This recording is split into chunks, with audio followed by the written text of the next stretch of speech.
सायकोथेरपीला.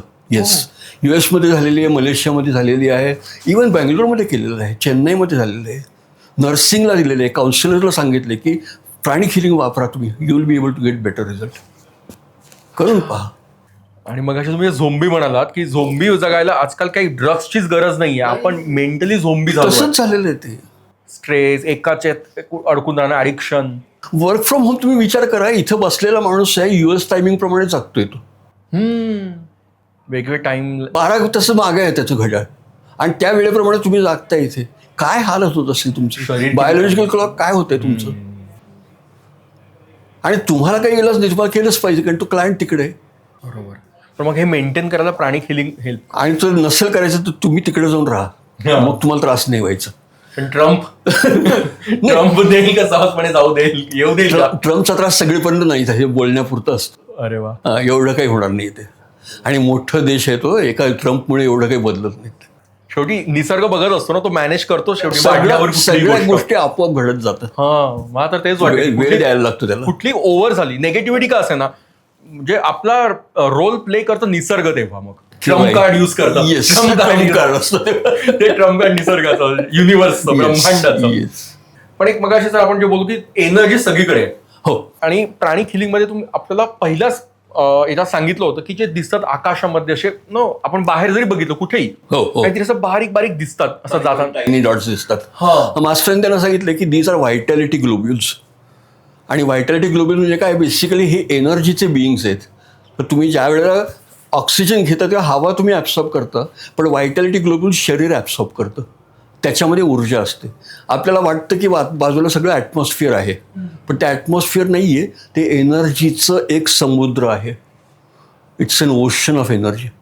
आणि त्याच्यामध्ये सूर्याकडनं येते, हवेमध्ये आहे आणि जमिनीतनं पण आहे. हे 3 मेन स्रोत आहेत. वेगवेगळ्या ठिकाणी गेलं तर तुम्हाला वेगवेगळ्या तऱ्हेने जाणवते. तुम्ही डोंगर माथ्यावर गेलं की तुम्हाला छान वाटतं, नदी किनारे गेलं की वेगळं वाटतं, जंगलात गेलं चांगलं वाटतं, काही काही ठिकाणी गेलं तर वेगवेगळं वाटतं तुम्हाला. लहान मुलं खेळत आहेत, खूप छान वाटतं. कॉलेजमधली मुलं प्रेम करतात, एनर्जीज बदललेली दिसतील तुम्हाला. हॉस्पिटलमध्ये घेतात, आजारी माणसं दिसतील, तिथं एनर्जीज बदलतील. स्मशानात गेल्या एनर्जी बदलतात. सगळीकडे एनर्जीज बदलतात. आणि तिथंच ॲक्च्युली स्थानमहात्म्य म्हणतो आम्ही. जिथं जिथं तुम्ही पोहोचाल, शिर्डीला पोहोचायला लागला 5 किलोमीटर अलीकडे शिर्डीमय होता तुम्ही. बरोबर आहे. गजानन महाराज शेगावला जाताना आपोआप तुम्ही feeling यायला लागतं ते. आपोआप यायला लागतं. का तर त्या एनर्जीज तिथे आहेत. तो समुद्र आहे, ऊर्जेचा समुद्र आहे सगळीकडे. बोधगयाला जा, आत्ता बोधगयाला तुम्हाला भगवान बुद्धाची एनर्जी मिळतील. हो. जिथं जिथं जाल तिथल्या लोकांनी करून ठेवलेल्या एनर्जी अजूनही आहेत. आणि त्याच्या तुम्हाला फक्त ॲब्सॉर्ब करायचं. You just need to absorb this energies. तुम्हाला फक्त कळलं पाहिजे कुठं जाऊन काय घ्यायचं. It's whole science. तुम्हाला जितकं हवं तेवढा वापर करा. त्यामुळे मेडिटेशन करा. आपण चांगली जागा निवडा का म्हणतो आम्ही, एनर्जीज बघायला लागतात. हिरवळीवर बसता छान वाटतं, पण हिरवळीच्या खाली आणि काही नाही ना, तपास करा. म्हणून आम्ही स्कॅनिंग शिकवतो तुम्हाला. तुम्हाला दिसत नाही म्हणून स्कॅनिंग आहे. याच्यावरून एक सांगायचं की फिलिंग काय असतं. आपण चक्र फिलिंग जे मलाही आणि आपलं पॉडकास्ट ऐकून काही लोकांनी विचारलं, मित्रांनी, की हे इमॅजिन कसं करायचं रंग, किंवा मग हे फील कसं करायचं चक्र. बेसिकली सांगतो तुम्हाला, तुमची दृष्टी अजून कमकुवत आहे. तुम्हाला फक्त इंद्रधनुष्याचे रंग दिसतात. तानापी ही निपज आहे, याच्या पलीकडे दिसत नाही. पण अल्ट्राव्हायोलेट आहे, इन्फ्रारेड आहे, तुमच्याकडे मोबाईल आहेत, इलेक्ट्रोमॅग्नेटिक वेव्हज आहेत, दिसत आहेत का तुम्हाला? दिसत नाही म्हणून त्या नाहीत असं मान्य नका करू. डोळे स्वतःवर विश्वास ठेवतात आणि जे दिसत नाही ते नाही आहे म्हणून गृहीत धरतं. डोळ्यांची दृष्टी तुमची कमकुवत आहे आत्ता, आणि ती कमकुवत आहे म्हणून मास्टर म्हणले की तुम्हाला जाणीव द्यायला पाहिजे. आणि ती जाणीव कशाची? जे दिसत नाही ते हाताने जाणीव करून घ्या. अच्छा. आणि हाताला जाणीव होईल ती ऊर्जेची, आणि ती एनर्जीची जाणीव यायला लागले की तुम्हाला दिसो न दिसो काम करता येईल.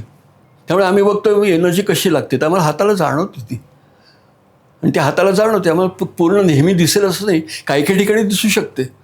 आणि दिसणं हा जो भाग आहे हा साधारण अजून 300-400 वर्ष तरी असंच राहील. 300-400 वर्षानंतरची जी लोक येतील त्यांना कदाचित ओरा दिसायला लागेल. ओरा दिसायला लागेल. येस, चक्र पण दिसायला लागतील. गोष्टी किती सोप्या होतील. सोपं नाही, अवघड होईल, कारण खोटं बोललं की लगेच ते कळेल. प्रॅक्टिकल लाईफ अवघड होईल. अच्छा. बऱ्याचशा गोष्टी अशा त्यावेळेला कळतील. पण चोऱ्या होणार नाही म्हणल्यावर पोलीस पण नाही लागायचे. भांडणं होणार नाही म्हणल्यावर देश पण नाही राहते, सगळे एकच होऊन जातील. तोच कलियुगाचा एंड नंतर पॉझिटिव्ह सत्व सतयुग यायचं आहे. हे तेच एक वेगळ्या लेवलचं असेल ऊर्जा स्तरावरचं. आणि सतयुगामध्ये तुम्ही आम्ही जे आहोत ना, फार पुढं जायचं आहे. आणि हा तुम्हाला मी फक्त एक पहिला शोध लावला, फक्त प्राणिक हिलिंग पुरतं सांगितलं. पण प्राणिक हिलिंगच्या पुढे जाऊन तुम्हाला संत व्हायचं आहे. आणि संत होण्याचा मार्ग पुढचा आहे तो, जो मी सांगणार की आर्यहंत योग म्हणजे म्हणतात, तो स्टेप पुढचा आहे. संत बनण्यासाठी प्राणिक हिलिंगचे हे 3 कोर्सेस झाले. चौथा एक कोर्स आहे तो म्हणजे आत्म्याचा प्रवास कसा आहे. आणि 5वा कोर्स आहे अरहॅटिक योगा. हे 5 तुम्ही जर केले तर या आयुष्यामध्ये तुमचं बकेट लिस्टमध्ये टाकून ठेवा, एवढंच करायचं आहे मला. मोक्षप्राप्ती एक प्रकार. अरहॅटिक योगा अल्टिमेट आहे या जन्मासाठी. याच्याहून जास्त केलं तर बोनस आहे. पण अरहॅटिक योगा केलं तर तुमचे 3-4 इन्कार्नेशन्स वाचलेत. आणि ज्या वेळेला तुम्ही पुढं जाल तेव्हा फार पुढं असाल. अजून एक 7-8 हजार वर्षांनंतर ज्या वेळेला आपण पुन्हा भेटू त्यावेळेला तुम्ही म्हणाल की आपण एकमेकांना ओळखतोय, कारण आपल्याला सगळं त्यावेळेचं आठवू शकेल. There is always a continuity. Continuous नाही असं वाटतं, तसं नाही आहे. There is always a continuity. आपण पुन्हा पुन्हा येत राहू, पुन्हा पुन्हा भेटत राहू. Nothing happens by accident. आजसुद्धा आपण भेटतोय, कोणीतरी ठरवलेलं होतं.